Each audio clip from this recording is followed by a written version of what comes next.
Hello and welcome back to another Strong Collectors live stream. I'm your host, Dakota, here with my co-host, Captain Jordan, and we're Ahoy, joined mateys. today by a very special guest, Quaid, who is the creator of Corsair Creations. You've probably seen us talking about these upcoming pirates coming to Kickstarter soon. That is Quaid's action figure line. So we're going to learn all about those today with you folks. Here's the beautiful and one of my favorite thumbnails I've made in a while. Yeah, that's We're gonna need action figures of these guys promptly. wow. Well, You know, I mean, let's just get straight to the chase here, Quaid. One of our questions on the list is how did the Strong Collectors get a Corsair's Creations exclusive in this toy line? Like, what are we looking at for that? You've already got one foot in the water here. And you guys are just—it's right down to the pink bandana and the tattoo. yeah, I think that would be beautiful. We need some pink bandana pirates, and I'd be honored to be one, Quaid, if I'd be so lucky. So we've already got a fantastic concept with the Captain Collector beard, because There now you all action picture is a Yeah. action figures all stuck in his beard, and that feels like a necessity to me. that would be nice. Yeah, folks, you may have seen Captain Collector Beard took over for some promotionals today because he's A little eccentric, but he picked up what was going down. yeah, he's a wild guy, but he's just so excited about these pirate figures. So we're stoked. Yeah. I'm stoked to be here. I'm really, really glad to talk to anybody about this line, because there's not only there are tons to talk about, but we've just been bringing in so many wonderful new fans that we didn't expect to have this much outreach to us so soon after the announcement, and it's been great getting it in front of as many eyes as we have, and having such personal conversations about what it's taken to get here. Yeah. Do we want to get right into questions, Dakota? Or all right. And well, I was gonna say, listeners, if you wanted to leave comments in any questions you have, we'll try to get to those too. But yeah, we've got our list of questions, but that doesn't mean that we've got everything out there. So if you want to jump in, let us know. Yeah. Well, first of all, Quaid, I think we've got to ask the question on everyone's mind, and that is, why do we love pirates so much? And what made you want to make action figures of them? And maybe those two things go hand in hand for you. I think they do. Pirates are and have always been an attractive idea, especially to little boys. At least I go back for myself anyway. I grew up playing with Lego Pirates theme just like anybody else. I enjoyed the Mega Bloks Pirates theme, and there's this sense of kind of infinite ambiguity when it comes to the pirate line. You can kind of project not necessarily a lesser version of yourself, but you're not so confined within the story contents of the pirate realm, because it's not so black and white. There's not always a good guy versus bad guy. Everybody has their own motivations, and everybody has their own desires surrounding what they're after. And I think it's kind of a primal theme that taps into some other elements that more classic motifs like Star Wars, for example, follows, that you just get a very new flavor out of something like that. And pirates have always been a huge deal since I was little. I've been dressing up as Jack Sparrow since I was 7 years old. I think one of the best presents I ever got was just this big box full of different pirate accoutrements. I had the giant hat, I'm pretty sure I had a plastic hook, I had the eye patch. I mean, there's everything possible. So I'd go and get red markers and cover myself in fake blood. And it was this whole thing. I was a pirate for quite a long time. And it's always been a wonderful theme that, frankly, I have always wondered why it's not explored more frequently within the pop culture genre. Yeah. I was going to say, like, talking to Captain Jack Sparrow, not that I ever did work as a character at Disney, but I did I was almost Jack Sparrow at Disney. I was talking to the director too much, saying I was from Wisconsin, and he was like, "Oh, we're kind of looking for somebody more local." And then I wasn't Jack Sparrow, so that was close, this close to being Jack Sparrow.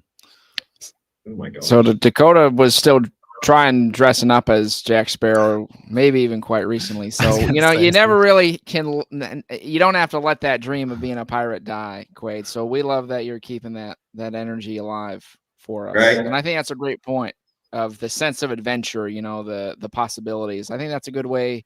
You kind of said you can, like, infinite directions you can go in, or so many different kinds of characters and stuff. And I think, yeah, we see that whether it's in books, movies, whatever it is, that theme of pirates, even in like sci-fi settings, I think is really cool Absolutely. to see as well. It's difficult to feel constrained in that environment. There's almost nothing that you can't do, you know, outside of logistical aesthetic choices. It's the possibilities are endless. That's the reason that one of the pirate gods in this universe is quite literally referred to as the god of endless horizons. There's supposed to be always an adventure waiting around the corner, and this entire toy line is meant to display that as best as possible. Nice. Yeah. Are there other, like, are there things that you collect currently, or things that you were pulling from other toy lines? Like, I would imagine when you're deciding to create an action figure line, you're probably getting different brands in hand and, you know, comparing this brand to that brand. I want this type of joint, this type of aesthetic. What was that process like to create this? Oh, absolutely. You know, I've had fairly strong opinions on what a toy should be for a long, long time. I've been collecting things since I was 8 years old. And to look at me, even though I know nobody can right now, you know, that can't have been going on for very long. But I've never not been fascinated by the craft of toy making, and it's been something that, you know, as a consumer, at least for me, there came a point where I could no longer. And so there's all kinds of brands that I've pulled stuff from. There's very, like I said, strong opinions surrounding who does what, which way. But most of those comparisons were all very mainstream. You know, you have the heavy hitters at Hasbro and Mattel, but there's some other ways to approach some things. And even somebody like McFarlane kind of reinvented the action figure game a couple ways. He's gone backwards on himself once or twice, but there's been always a different design philosophy coming from another area of approach. But something that I had never come across, interestingly enough, was Four Horsemen Studios themselves. They were figures that I was peripherally aware of, but I had never handled one. And I received a Ghost of Jacob Marley from my wife last Christmas. That was my first handling one of those products. And it was getting that in hand and seeing a design approach to an action figure that, while clearly I did not have the idea first, it was absolutely what I had always had in my head, that I wanted an action figure to function and feel like, you know, they possessed a very fluid balance of articulation without sacrificing detail. And detail was exemplary. You were being told a story with the object at hand. And you don't always get that from a Hasbro product. I don't think I've heard one person say that something couldn't have used a little bit more paint. And it's extraordinary what I saw that company doing. What was even more extraordinary was the fact that they were available for prototyping, and they were so generous in their approach to indie creators, which I did not know was a thing until I emailed them. They held a door open that I didn't know existed, and the whole idea pretty much was born overnight.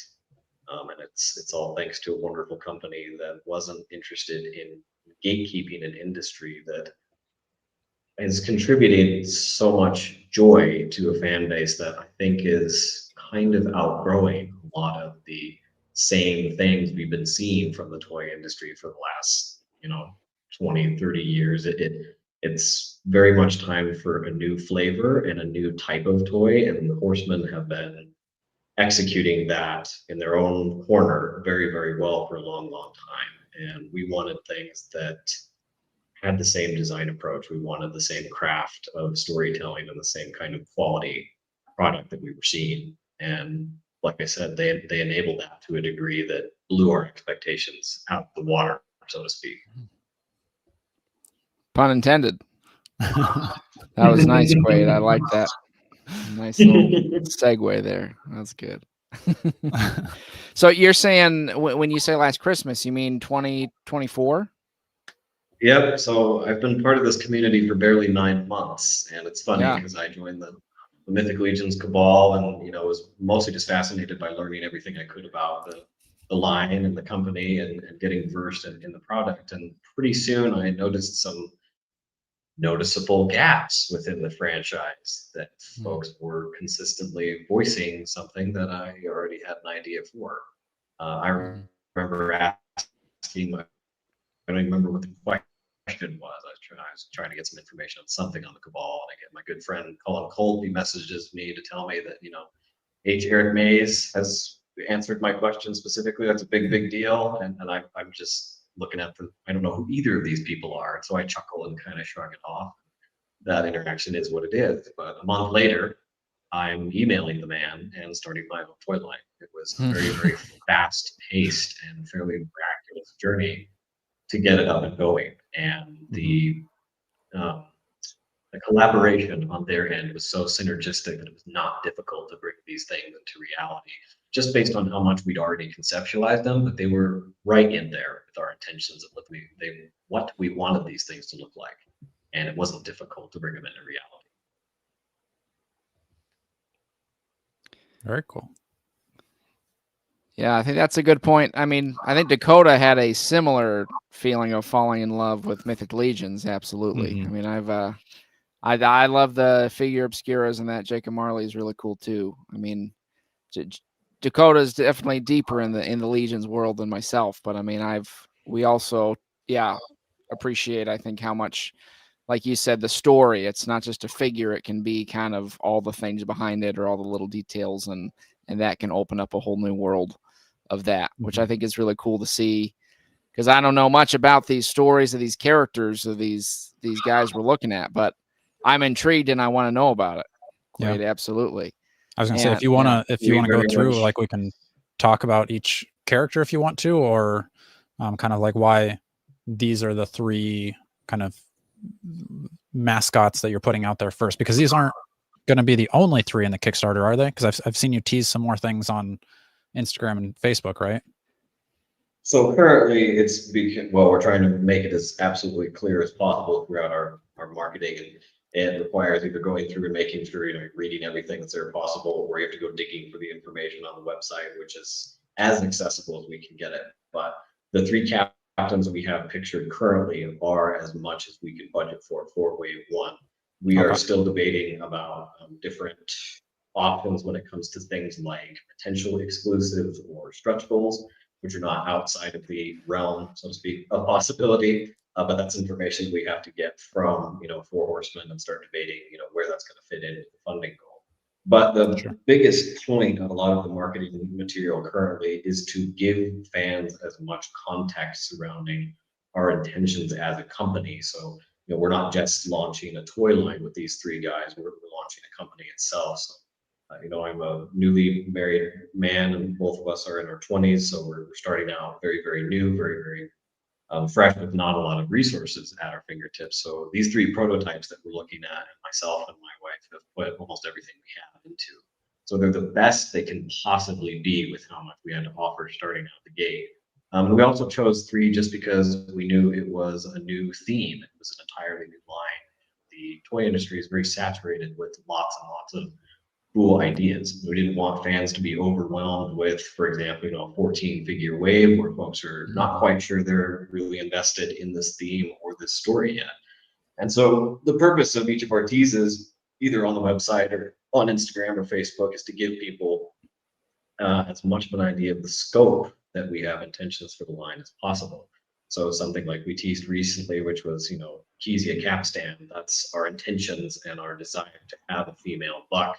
And she's a huge player within the storyline that we already have written. And she's something that would be later down the road once we had, more funding coming from the first successful wave and things like that. Those are things that are going to be also not dictated but facilitated by Four Horsemen Studios. So there's a lot of work to grow the line into as large of a vision as we have. So all that story content is there for that reason, to get people excited and hopefully bring some context and some layers to the lore that are all things into physical form. And when we initially submitted the pitch for the line, we had 40 plus product ideas that we had to narrow down. So it's a massive scope for our intentions for this thing. So these three guys are representing the three strongest ideas we felt we had going forward. They're the three most interesting factions, and they all revolve around each other for a continual renewable conflict. So there's never a passive state in storytelling. They all edge each other on in a different way, and they all have depthful backstories of their own to keep the story going in a naturalistic way.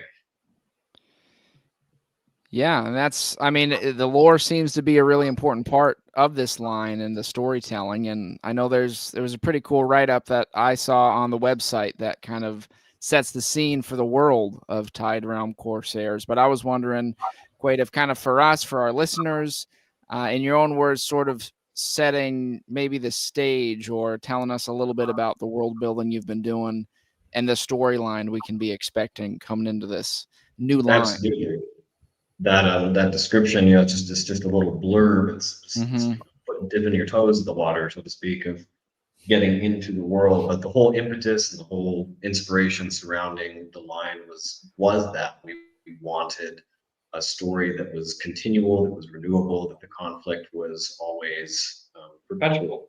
That was where they started with the three gods of the Tide Realm Isles have been in this perpetual conflict, and everything that's come into existence in this watery world has been a result of their battles, their struggles, and their inability to unify has brought out these different things within their creations. You have the god of the sea, who is fairly tranquil, and everything's supposed to be renewable, and life is very much his theme. You have the god of death, and his purpose is to facilitate what's after, and cleansing everything that's past and keeping things through the cycle. And then you have the god of endless horizons, who's facilitating that kind of conquest nature of being, so to speak. So they're all supposed to be these very layers of the world that's keeping things alive. But because they can't achieve this semblance of unity, that is where this explosive nature of creation has come into being. And so each of these three races that we're seeing just within this first wave are a reflection and kind of splinters of each of those. Nice. And you posted, I think it was today, on your socials and stuff, of some art from things that are kind of a part of the world. But are those ideas, like there was like the treasure monkey looking thing, which I'm a big fan of monkeys. So I was like, am I ever going to have a chance to get this as an action figure? Or, I mean, obviously probably down the line, not wave one, but are those things that you want to create in figure form?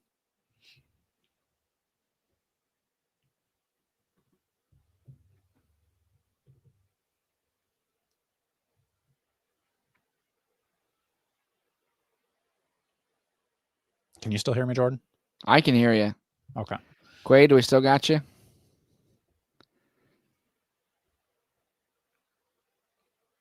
So maybe that's our end, Jordan. Maybe we got to put in some funding for our treasure monkeys and squid men. Yeah, I was going to say, folks, it sounds like we have a good chance of getting some pirate action figures of ourselves if you've been listening. So we're incredibly excited by that prospect. Maybe a 2-pack with Dakota and a golden monkey, perhaps. Yeah, I'm down with the golden monkey. If I got an alternate Cthulhu squid head, I would be the happiest man on earth. I mean, I can't tell you. Yeah, let's try to bring Quaid back in. All right. Face reveal. I have no idea what just happened there. That's all right. I don't know if you heard my question, but I was asking about like your post this morning. Are those creatures and things that you want to see in action figure form eventually down the road, or are those just kind of building on the story? Right now, those examples are purely for. Let me make sure this camera's not getting in the way here.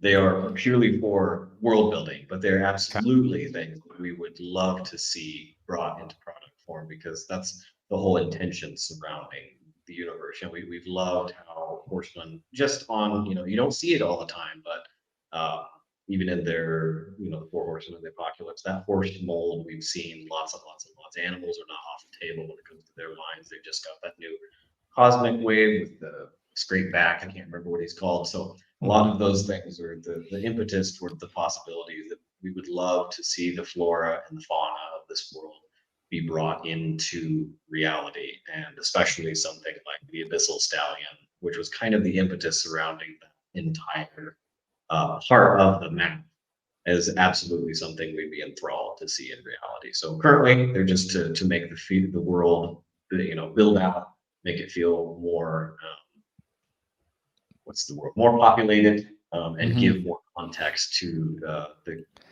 the visuals that it's very, very difficult to promote a line where you're having to do it solely through text, and folks have trouble relating to what you're presenting. So we very much want that world to feel substantial, and Carnage K has actually been one of the most complete presented examples we've had of a world that's very, very vast in scope, and we have intentions of presenting things like that over the course of leading up to the Kickstarter. So there's lots more things like that, and that's just building out, a small piece of the animals in the world. We have lots and lots more individual characters that we're still deciding how to incorporate into the marketing campaign long before their prototypes are ready to be shown. Nice. Yeah, we had Noel at the beginning of the show was thinking about possibly getting some ships for these characters in the future. Whoa. That sounds like almost like a dragon level style of item that you'd have to get. It's almost, I'm afraid it's almost more unbelievable than a dragon. We have, there's quite a bit of art right now that's surrounding these 3 individual captains that's giving people a good look at what their vessels are supposed to be. So you better have an example of what their pirate ships look like. So we've tried to give folks a good idea of what that would be.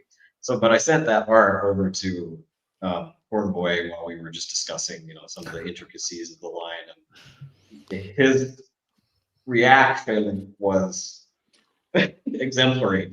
But of course, we had to muse to ourselves, because the only way to bring these basically city-sized pirate ships into reality, you'd have to have a parking lot to fit those things in. So it's very much seems like an impossibility, but it's, when you get down to it. Because some of these images here that you're seeing of these guys, they're on a diorama that myself and my wife constructed just for the promotional material over the course of like a couple months.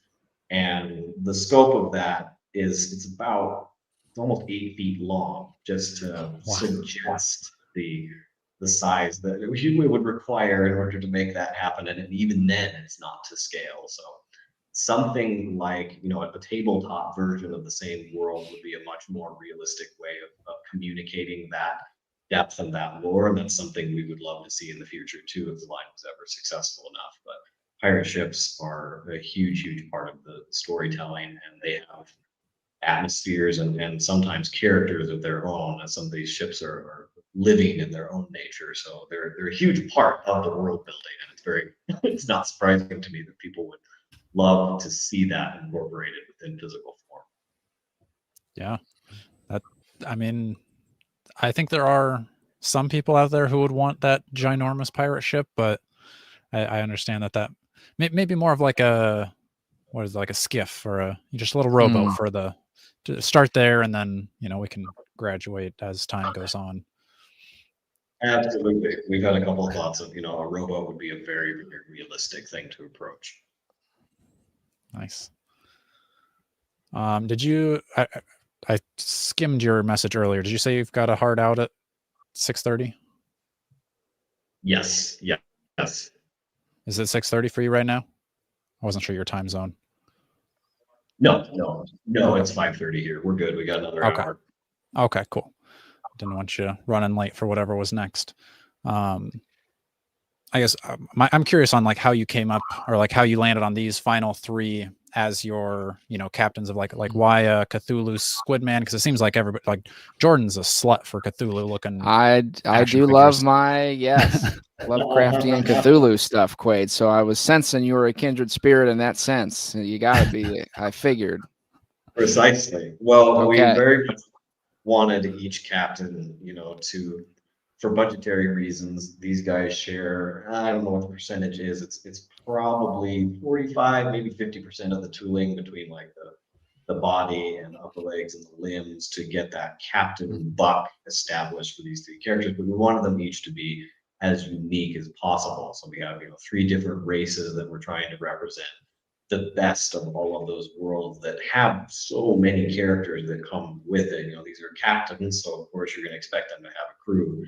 All those characters are conceptualized and are hopefully in the long run getting products as well.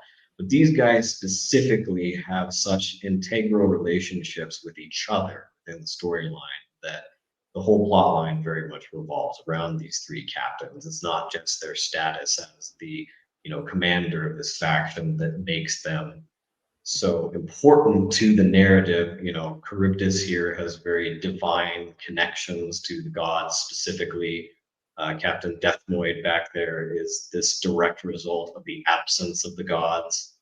And Captain Alistair is very much this commanding everyman. He's a pirate by trade, but not necessarily by choice. He comes with all this conflict and self-doubt. He has this complex about him that his origins are, kind of fraught with tragedy and abandonment, and he's forged from wreckage and ruin, literally.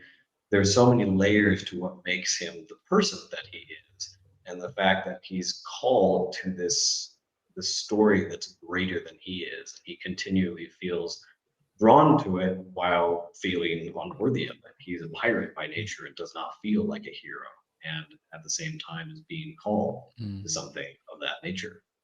So their whole motivations are supposed to revolve around each other and continue to fuel that conflict. Charybdis essentially has been stripped of his power and it's been offered to Alistair instead, and he finds that, of course, infuriating and unjust. And Deathnoid has this kind of despisatory nature for existence itself. He finds all the lack of unity the gods could never create, to be just this blight on the world. And his obsession is with nothingness and perfect nothingness. So they have this continual inflammatory relationship that makes for the fact that the stakes evolve and change with whoever's in front of whoever.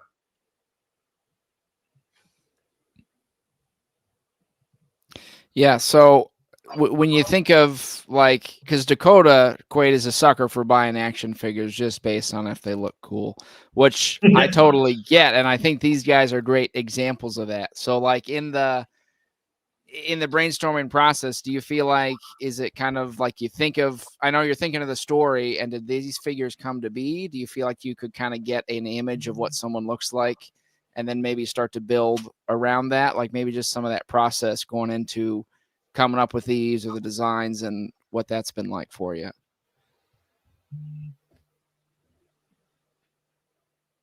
It was very much a balance of both. And like I said, the ideas for most of these characters really did kind of spring up overnight. And you can see influences of each character, between probably recognizable pirate motifs that folks are used to, but they're very much exaggerated and amplified to a level that is hopefully unique and recognizable to these guys.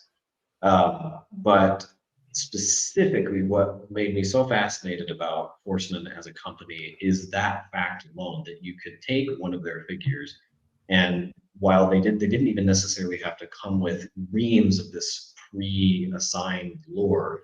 You were able to take said character and either project of yourself what you wanted that toy to be. You could integrate some of that story into your own. Or the sandbox play that was presented with their product specifically was very, very attractive to me as an artist and as a marketer. It's much, much smarter, in my opinion, to offer a product that people are able to latch themselves onto for the reasons that they connect to it. So, you go buy a Darth Vader action figure, he's got to be Darth Vader all the time. Deathnoid specifically we're looking at right now, he has massive implications to what he is as a creature. Within lore, he is not a zombie, skeleton pirate captain. He's his own being with his own reasons for existing. But we wanted fans to be able to do exactly that. We want him to just be a skeleton captain with a completely different backstory than we've ascribed to him, you can do that. And that was a very, very attractive piece of approaching the company that we did. So because of that, it very much opened the window for, okay, what's the coolest visual that we can approach with, kind of the vaguest rumblings of the story ideas we have. I say it happened overnight, but it was very much that trinity of gods that informed everything else. So after that point, it was very much establishing an aesthetic before we had a complete narrative. But sometimes it was the reverse. With these guys, Alistair was very much developed as a character before he was developed as a visual. Charybdis was a visual in stages from the very beginning and evolved into something completely different than what he started out to begin with. But we always had a really solid idea of where we wanted him to head. And Deathmoid just became scarier and scarier and scarier. So Ray's asking if these are fully articulated. Is there like another brand that you could point to be like, oh, this is very similar to like your Marvel Legends or Mythic Legions? This is going to be very, very similar to how you would expect probably something like a Figura Obscura to articulate like, because one of our priorities was pushing, it's high fantasy, but we wanted a very solid, foothold and some realistic proportions. So even some of those earlier Mythic Legions figures, you'll see some chunkier dynamics with them that didn't always, fit within the design elements that we had in turn. And sometimes that came with some even some articulation limits, so those 2.0 knights are a completely different conversation than handling some of those original molds. So these are somewhere in between that. Like I said, Jacob Marley was very much an influence and inspiration when it came to just a pirate character on a basic level. And he's very, very close to what you could expect for something like this. They have one or two different design elements that are present on this that are unique to this toy line specifically that aren't present on something like Mythic Legions. So the Horsemen came up with a very brilliant concept on their own just of that modular nature, and they were very strongly adamant that they wanted to retain that for their line. So these guys are not modular by nature, but they do integrate with each other in a similar fashion. So you don't have the pull apart system that's going along, but everyone's weapons are compatible with each character. Even something like Deathmoid's hat, that also fits on Alistair. A lot of it is to maximize tooling options and give, even more opportunities in the future to get more characters out of what exists currently. But their articulation is supposed to be very much standardized from what people could expect from a Horseman product while pushing some different design. What is the word? Philosophies that are unique to that. Sure. So like I'm guessing probably single jointed arms and legs, butterfly joints, question mark.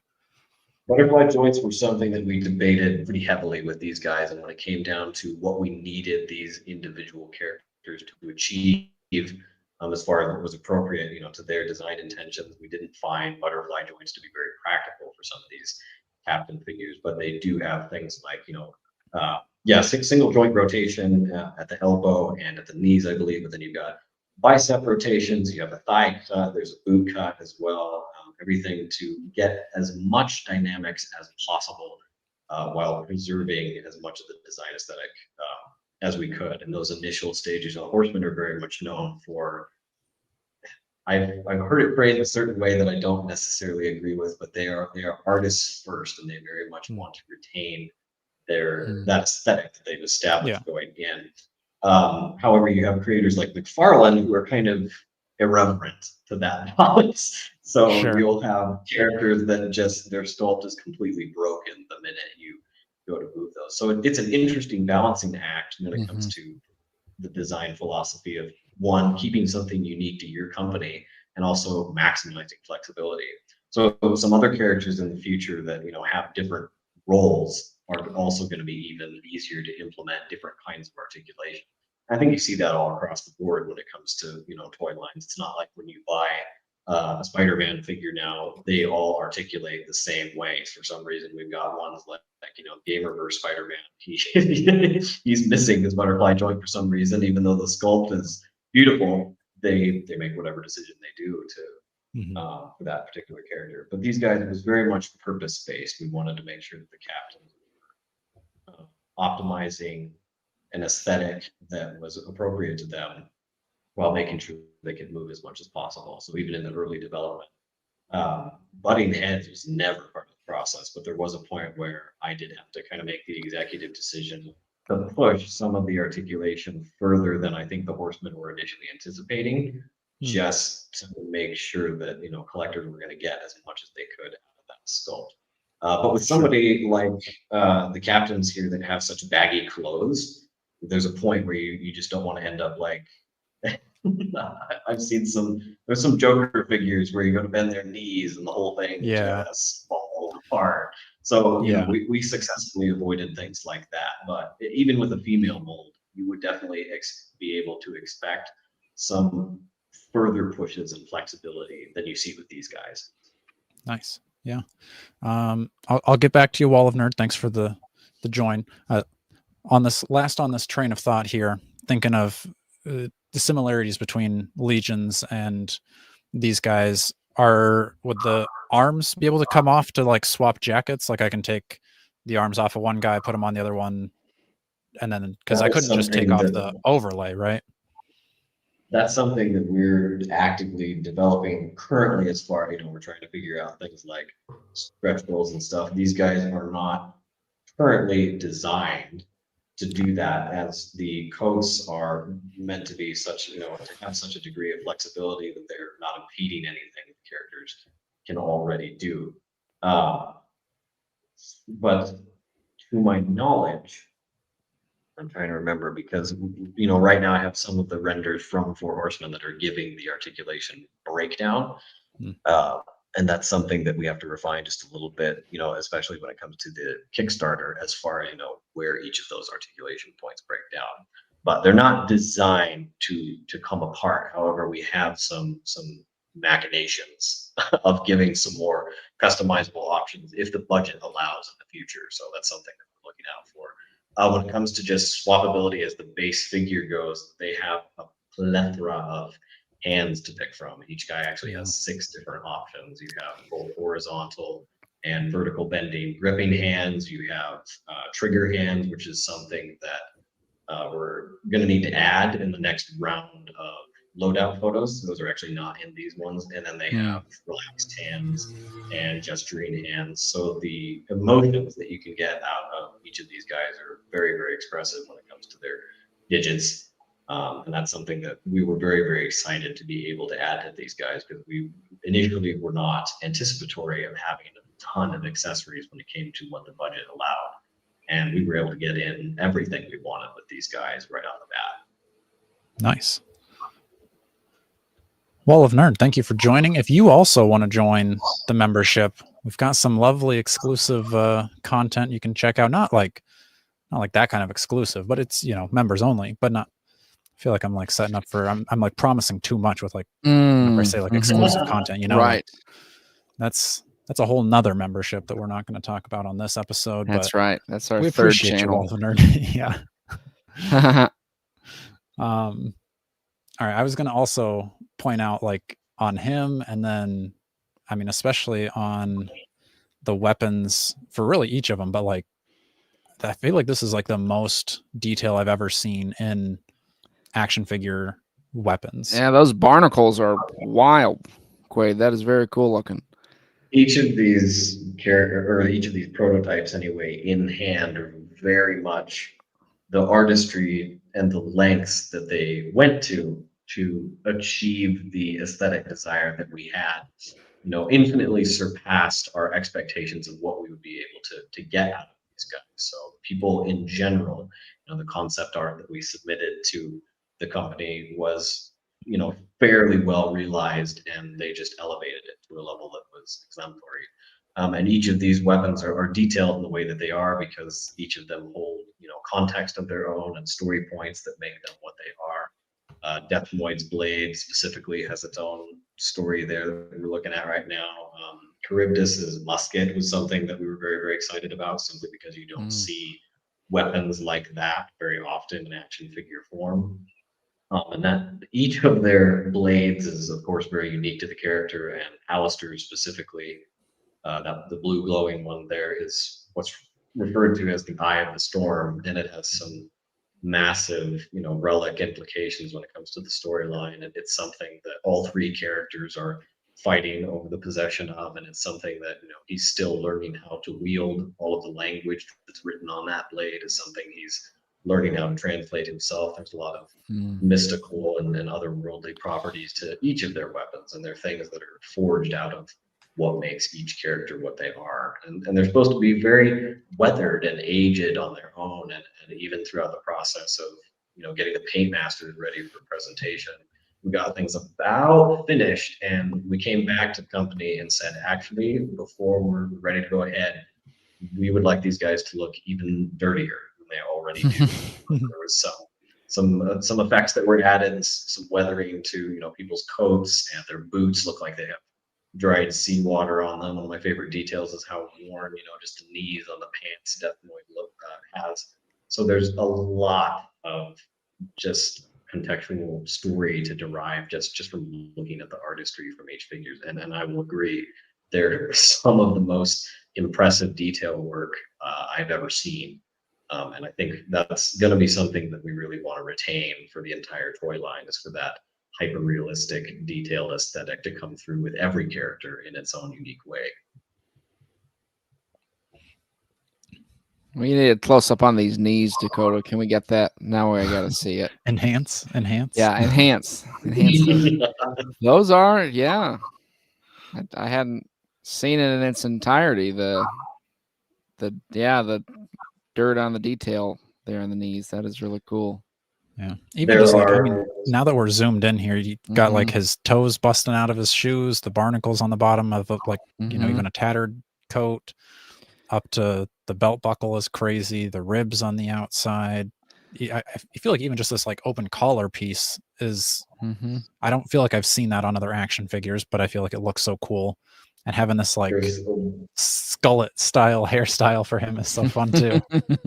Absolutely, getting his head sculpt to be what it is now is something that took quite a bit of effort to make sure that we got the character expression from him. He started out very much more as a skeleton you would expect it to look. Obviously, the Horsemen have a vast amount of experience doing skeleton type characters, and we wanted to communicate something very, very different with this guy, and it took a lot of work to get him there. And there's so many things about Deathnoid specifically. He's very much become kind of the fan base's standout favorite of the three. His whole design philosophy is, I think, very recognizable for people that are just getting into the genre. And once we got that kind of general armor aesthetic going on with him and incorporating iron into his design philosophy, he came together in a way that was even more impressive and sinister than we were expecting. And that sword he's holding is almost the same size as he is. It's just wicked in hand. Yeah. I mean, even I was thinking like the sheath that goes on his back almost seems like oversized anime almost. Very much. And it was designed, with the intention to be a little bit reminiscent of a coffin. Initially, the weapon was actually so large that we had to dial it back because it quite literally looked like he was packing a coffin on his back. So we had to kind of re-examine things a little bit to get it more realistic. And we got it pretty on it. And that picture of him holding it like next to it, yeah, you're right. That goes up pretty. I mean, that's just it standing next to him, right? Yeah. Yeah, that's a big sword. I am also hoping that the skullet is the official internal term used when referring to his hairstyle. Clearly, the parish, as his crew is referred to, are probably going to have to make fun of him for the skullet here and there. We have a very sarcastic character over on the Gentleman of Fortune, which is Alistair's side. That we're just dying to fit in the lore, just to refer to Al Gall Deathnoid as Al somewhere in there. That's good, Al. That's good. Charybdis is very much, designed with. We couldn't help but draw comparisons to, a character that most people are very fond of, which is of course Davy Jones, and a lot of his inspiration started in very familiar territory when it came to that character. And very early on, we were adamant that we wanted him to evolve into something very, very different. And it was very, very, very helpful to have a second pair of eyes, like Corn Boy, on that character, because there's a lot of the design suggestion that made it into the final cut that just came from him, that bolstered the intention surrounding this character and transformed him into something very, very different. Ultimately, it was us that made so many of the calls that have him, stand out as this animalistic, kind of brutal creature by nature, and that was ultimately what separated him and made him unique. Is Davy Jones as a character that's evolved from someone that was a human that's turned into something else, and Charybdis here is this ancient primordial being that's always been what he is, and he's just grown in power and influence. And in turn, the environment that he's been trapped in for so many years is quite literally part of his person. So there's every detail on each of these figures is meant to heighten the context and the story surrounding these guys. And one of my favorite details is something that I think you can see in the character turnarounds, just the videos that are on the front page. You get a good look at all the different devices that are on people's belts, and their skirt pieces. There's so many different things that are quite literally rooted within the lore. There's not a single detail in each figure that doesn't hold a storytelling purpose. And Charybdis is, very depthfully rooted in tragedy and reformation. He has this pursuit of purity in the sense that the sea creatures of his race have kind of this dominion and ownership of the world that the rest of the results of the absence of the gods do not possess.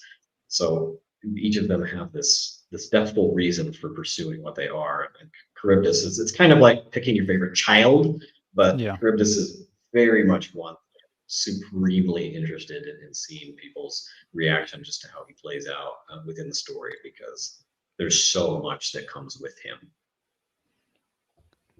Is he glowing in the dark? Yeah.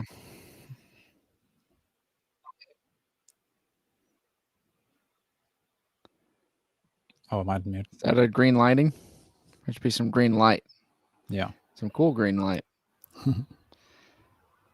He was very, very fun to photograph. When it came to his paint job specifically, we were really, really, really adamant that we wanted him to feel, bioluminescent, like he's glowing in the environment that he's within. And this particular action figure doesn't possess any glow in the dark paint, but we wanted that effect to be as closely replicated as possible. Even something like Alistair's glowing blue eye, which is a direct result of him coming into possession of the Eye of the Storm. That paint is so saturated and reflective that it very much reads in hand like it is glowing. It's extremely impressive. It's something that I've only ever seen on Horseman products, and the same can be said for Charybdis's head here. It's extremely impressive. There's actually not a single photo or video I've been able to take of the prototype that's really shown just how impressive his coloration is on an individual level. So it's one reason we're excited to get people in front of them at Legion's Con, because it's a whole other animal seeing them in person. For sure. Yeah, this is very cool with the turns and everything to really get all the details, like the arm cuffs with the kind of coral growing out of it. Little suckers on his hand. Those are sweet up close. I hadn't even seen those. The sharks on his belt. That's cool too. Yeah, the suction cups on his hands are something I was very adamant from the very beginning, and I just thought it was such a monstrous and alien detail, and we really wanted that to be extremely obvious in hand, and it's absolutely gorgeous. I think when it comes to Charybdis, one of my favorite accessories on him is just his gesturing hands. You can see as much of that detail as possible. His head is designed in a way that it's almost intentional, that it feels like it could be a creature in its own right. And I won't reveal any implications that has to the story, but he's his nature is very close to what you'd expect, to come from a squid. Very cool. A little tease there. Yeah, I was thinking it did look like just a straight up squid when it was off of the figure body. So that was very cool. Absolutely. That's very intentional. My personal dream, Quaid, is, you know, I know we've seen some teases of what's to come. I mean, is there anything you could share as far as like what you expect for future characters? Obviously, we can't make our football field size boats, but you know, other things, skeleton sharks, maybe some Cthulhu type squid goons for me. I'd love that. But I mean, is there anything for you that you're could share or are thinking about as far as future stuff beyond the teases? The extent to the scope of our desire, and the size of what we want to see this line grow into, would very much rival what you're already seeing with Mythic Legion. So it's probably, it's maybe not necessarily very obvious from the initial marketing material, just, based on it's a 3-figure wave, how much we have written up and how many infinite possibilities. There's enough material that's already developed behind the scenes that would keep collectors fed for many, many years to come. So there's, without sounding like inflated about it, there's probably not a lot that hasn't already been thought of that fans could probably confidently expect some version or some iteration along those thoughts. Obviously, we've got some design cues that are following at least a cohesive narrative, so things go together as best as possible. But it's very, very much intended to be expansive, and so one of the factions that I'm most excited for to bring into reality is, of course, everyone that goes with Charybdis, and they just get perpetually more and more creative and more deep sea influence. And each character is a complete, departure from the last. They're meant to be, unique sea creatures in their own right, and I we are still debating as a team, myself and my wife, when to present each of these concepts in a teaser format, because we want to keep people's expectations realistic at this early stage. But there's so much that we have come up with. I think there's very few characters that are envisioned for this line that aren't just as, if not more exciting than the 3 that are presented here, simply by nature of the product, regardless of how they integrate within the story. I wish I could talk about a couple of the notions we have for the Tideborn Winter Charybdis' faction, because they're just so fascinatingly cool. But they're things that will all come in time, and there's context that people will get to get folks excited and invested in. But I can very much promise that what I can say is that our intentions are for each faction to at least start out with a 6-character build out, with hopes for more of that. So there's characters that are very, very firmly rooted within the lore that are intended to have figures of their own. So there's no lack of potential when it comes to the growth of this line. That there's even factions within the storyline that aren't even represented with these 3 guys yet, that would create a whole extra 6-7-figure wave. So there's so much riding on this first Kickstarter, hopefully going to the best of its ability, because we have so much more we'd like to offer folks, and get this line to the same expansive level that you would hope to see from something like this. Very cool. And That's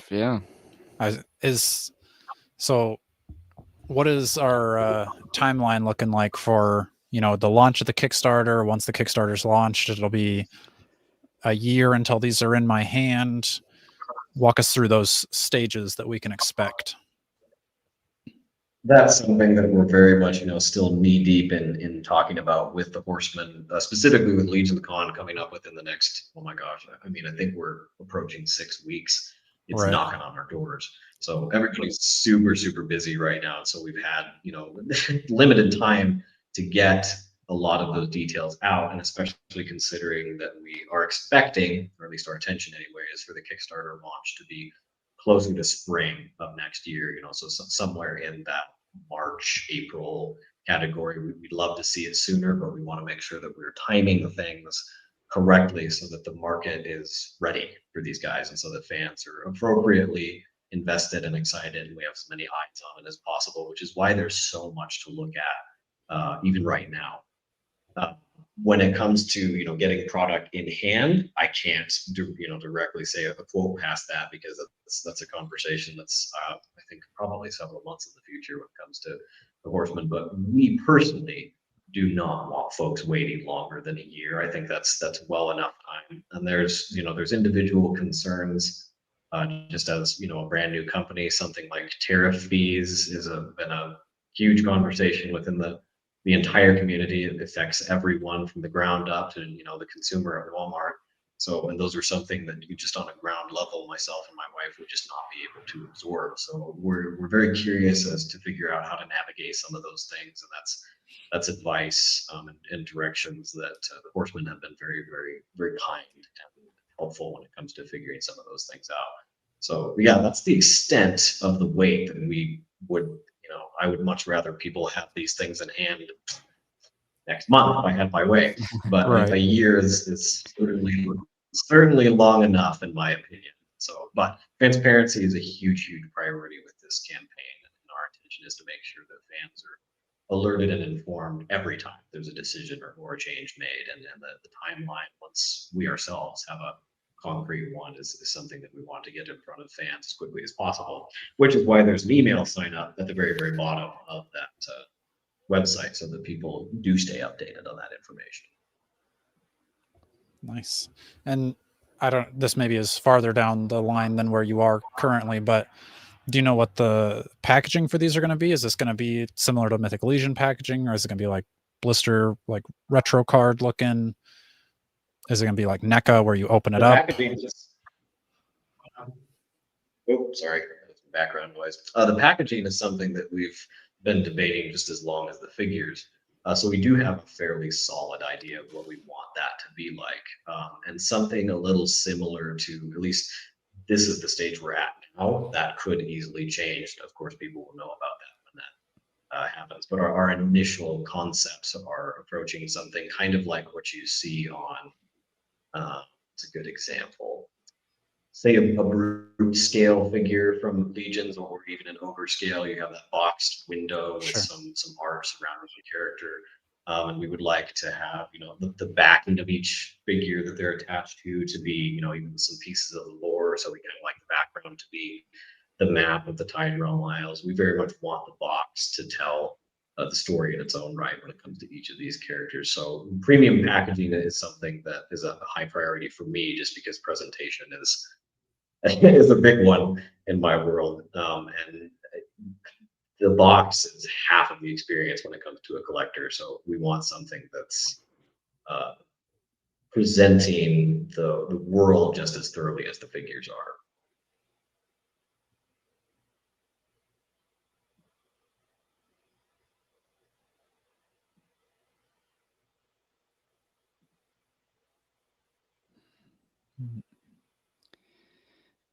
Yeah, I'd like to hear a little bit too, Quaid. So obviously, I think that's a very unique experience working with your wife on a action figure line. Now you know, you hear the chatter in the toy world. My girlfriend, my wife, doesn't support my collecting. You know, we are fortunate enough, Dakota and I, our wives are pretty cool and encourage, for the most part, our collecting. You know, we do what we can, but I feel like you've Right. taken that to the next level in literally creating action figures with your wife. So, like, what has that been like? Abigail has been a blessing to my life, regardless of, you know, what specific role she's been contributing to. You know, she's just become more and more invested in my passions and the things that are come with it. And, you know, I'm fairly young for anybody who's just good gotten a look at me. So there's, you know, some entrepreneurial aspects of my personality that, you know, she was learning about very early on in the relationship. And we've known each other for a couple of years now. We've been married since May. So she's really, really been a trooper, just kind of riding waves, so to speak, of where my life's ambitions have taken me. And she's so intelligent as an individual, and she's so very adaptable, and intensely supportive. You know, I hope that anybody feels of their spouse that, you know, they're their biggest cheerleader. But outside of quite literally putting, you know, the pirate equivalent of pigtails and pom poms, she's she's doing exactly that, and it's very, very, it's a little bit contagious when it comes to, you know, I'm ambitious in my own right, but especially when I see her eyes light up about a concept that I'm talking to, I get even more uh, fired up and motivated to develop that. But she's, you know, she's a book girl. She's read everything she can possibly get in her hand.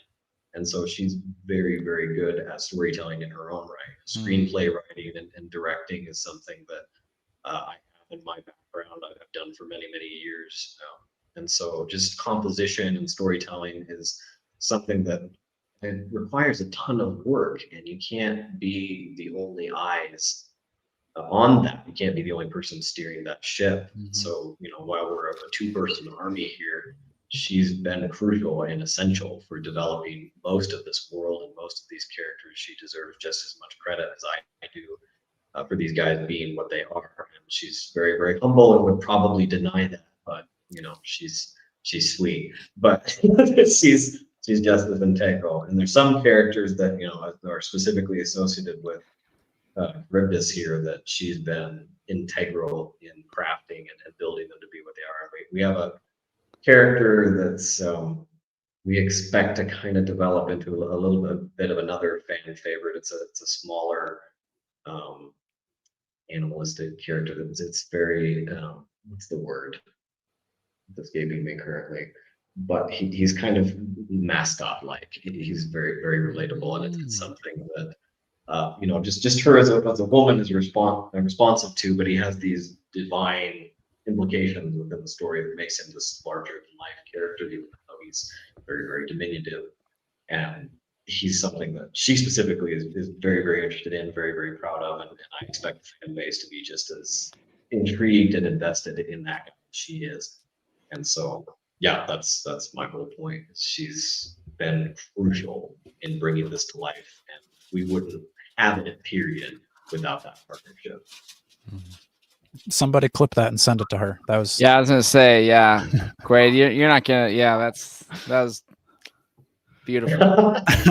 No, that is super cool though, man. That's really neat to hear. Like you guys working together on that, and I'm sure her pulling from lore, and that probably obviously helps all the storytelling. But I think that really shows, you know, with your passion for all these little details that could get forgotten or could get missed, and really wanting to make sure all that comes through, even if you're just looking at the figure. Right. She's inspirational in every sense of the word that's come from the development of this, and she's the whole reason that I had a Four Horsemen product in my hands to begin with. If it was something, like I said, I was peripherally aware of, but you know, she's very, very intentional when it comes to me. I had a Jacob Marley in my hand because Christmas is such a big deal to me. I received for Christmas of that year. There's many, many layers of, you know, the emotional attachment to so much of this. Me, it's very much more than the toy line that I've always dreamed of making. It's my wife has given me my dreams, and it's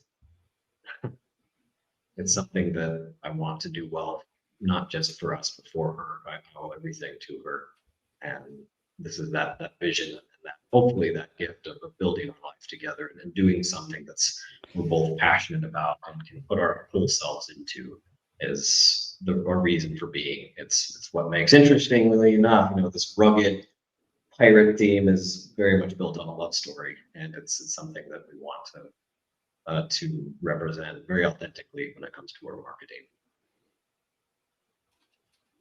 Well, we love it, so you already got that going. Yeah.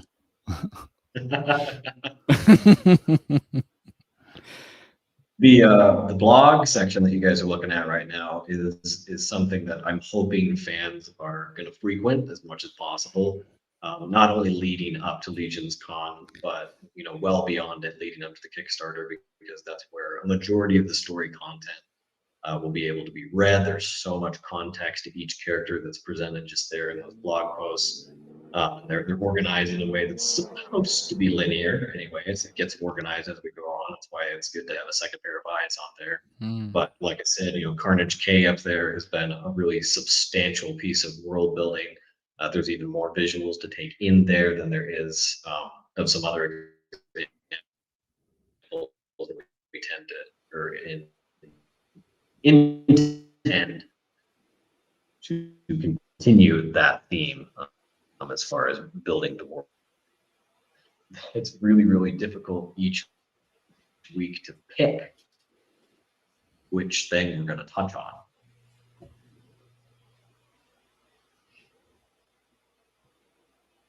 right, cool.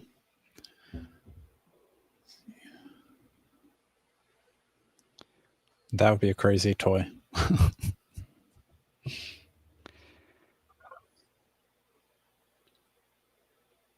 We're very, very, very, very, very proud of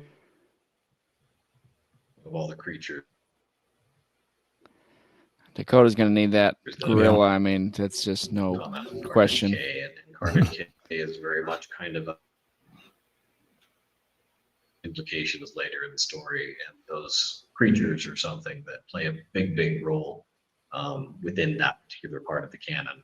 And they were conceptualized first with the hopes and the intentions that they would be an intriguing and unique product to that world.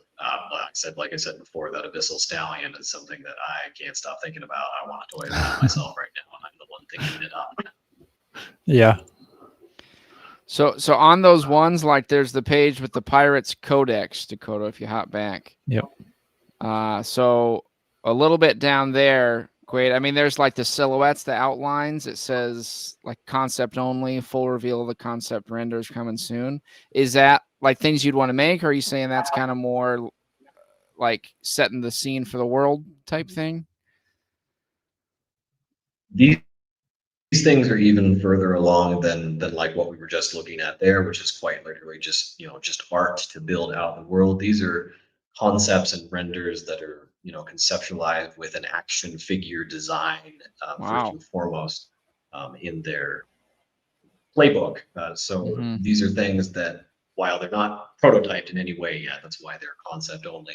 These are the 3 sea gods, and they're integral to the story and are something that would be on the roster of getting a character. They're ambitious by nature. They have a different scale than our normal human type characters. So they're something that would be looking at probably in the far future, but they're a high priority on the list of things that we want realized, and they're very, very far along in the conceptual phase to the point that within getting the design in the horseman's hands and beginning to realize that once it became realistic, they are aesthetically at a point that we're confident of giving people a good idea of our intentions surrounding the character. That God of the Sea, that looks very cool. I think Todd McFarlane himself, Quaid, would be jealous of these hulking spiked silhouettes. So I hope we get to see them. Absolutely, I agree with that assessment very much. The longer I look at the God of the Sea, the more he reminds me, honestly, of all 3 of them do, but the more they remind me of a McFarlane product, with some more fluid and streamlined tensions around the articulation. Okay, I love you, Todd. Feel even better about that.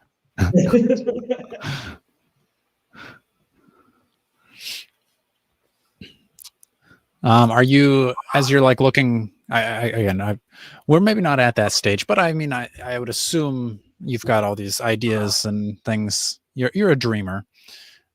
As you look Very down much. the road, are you imagining like incorporating like soft goods into the line at some point and kind of like adding those additions, or is that something that you're interested in? Because I know some people are like, oh, I'd rather have like the sculpted plastic. Even with Legions, they like sculpted better than the new soft goods stuff, but some people think that as soon as you put soft goods on it, they go crazy and they really want it even more.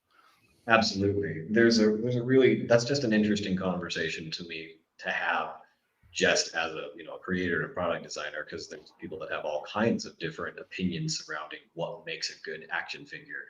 And for me, it's very, very much rooted and based in what the intentions are for the character. We wanted a high degree of detail and realism surrounding just specifically the coats on these 3 figures. We chose the the flexible plastic material we did because we had a design aesthetic we wanted to retain while still maximizing flexibility.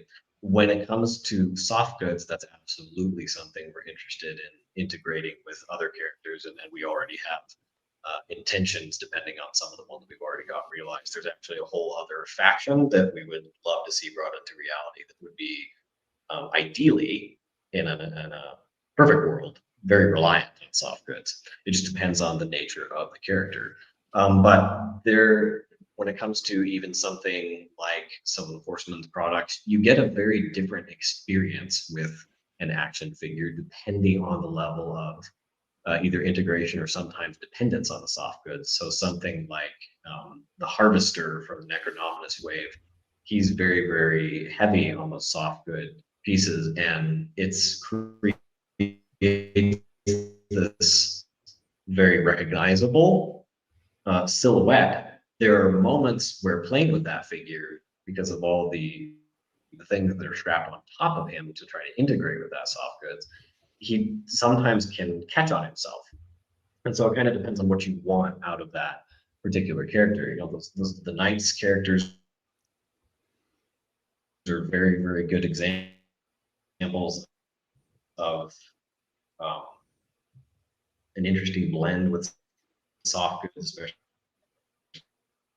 since they are wired flexible plastic. They do a really, really good job of integrating both. And that's something we want to see on these characters, is a seamless meld of the two. So it very much just depends on what the character calls for, and it's something that we want to utilize. You know, every tool of the trade that you would expect to see in a high quality action figure line, we would like present in these guys. Soft goods are certainly not off the table. We're just not far enough along in the toy line to have run into somebody who would be acquiring them. Nice. Was there any other questions that we missed, Jordan, that you were wanting to ask? I think we had some rapid fires before we ahead. wrap up here. Quaid, are you ready? Sure. The speed round. Okay. All right. Who are your top 3 pirates of all time? Okay, I have a follow-up question. Ones I've come up with, or the ones that really existed? Yeah, just, you know, it could be real, it could be pop culture, pirates, you know, even like Apache the Pirate's not off limits. Oh, you know, okay, so we're gonna probably go from, you know, it's degrees of coolness, but you know, Apache's definitely on there. Okay. I can't say no. I can't say no to Apache. Great pick. I definitely like, you know, Captain Hook is one that people are always gonna think of. He's been influential in just some of the design intentions and storytelling. We have some callbacks to characters like that within this universe. And I'm sorry, but Captain Barbossa is the coolest pirate ever. I'm gonna die in that tale. No apology needed. I mean, Captain Barbossa, awesome. Okay. Yeah, that's a great lineup. Okay, what's the most unexpected thing you've learned about action figure production? I had absolutely no idea how accessible that world had become. You know, I've done indie filmmaking all throughout, you know, the early parts of my adult years, and you know that world is very, very competitive and hard to break into. But toys have always been my first and foremost passion, and I had no idea how collaborative of a world toy making could be if you're talking to the right people. And I guess, you know, the second most surprising thing to me is learning so much new terminology that, you know, I had quite a wealth of knowledge going into, you know, what it takes to make an action figure already, because I was already fascinated by the process. And I was so surprised by how much new terminology I was still getting, diving into design specifically. Okay, and my third rapid fire was going to be any chance of a strong collector's exclusive, but we already addressed that in the beginning. So, but we're right. We have Captain Collector Beard. Right. Yeah, we'll be in talks. Yeah. Yeah, we'll be having discussions about that for sure. Have our agent. My people will contact your people. Yeah, exactly. Well, Quaid, is there anything else you want the folks listening to know about the line? Just anything you'd like that we didn't get to? One of our priorities as a company is to remain accessible. It's something that Four Horsemen that have, maintained within a realistic standard. It's just very easy to jump into the community and not just feel welcomed, but interacted with and feel like you're a part of the world and a part of the process. And constructive feedback is something we are very, very open to all the time. We want fans to feel like the folks at Tide Realm Corsairs are approachable. We want folks to feel like they can integrate within the line and have as much participation as possible. So all that to say is simply the fact that if people have even the same questions, they have new questions, we want folks to be able to feel like they can reach out. And that's why the emails and the DMs on Instagram are always open, because within what's realistic, we're always interested and willing to help out and answer as many questions as possible. That transparency is something we want to maintain all the way through each and every project we approach. And we're very, very open to discussions just like this one. It's wonderful to get in front of fans and talk about exactly what's going on, give them as much information as possible, and get folks excited about what's to come. The things like we're looking at right here with this test print of Deathmoid, those are things that people are very responsive to, and we like getting the making of the process in front of folks, because it's fun to play with an action figure, but it's even more fun to feel like you're part of that world, you're contributing to aspects of that story.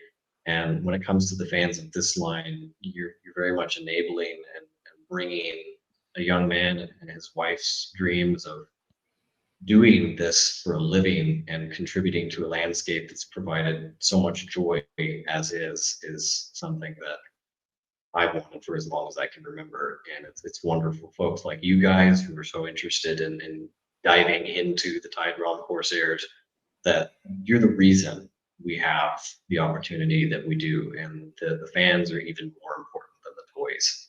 And we want to maintain that all the way through the campaign. So what you're saying, Quaid, is with Tide Realm Corsairs, everyone's part of the crew. Absolutely. 100%. That's why the tagline is join the crew. I love that. Well, I had to get one last nautical pun in there. You've been doing great with those this show. So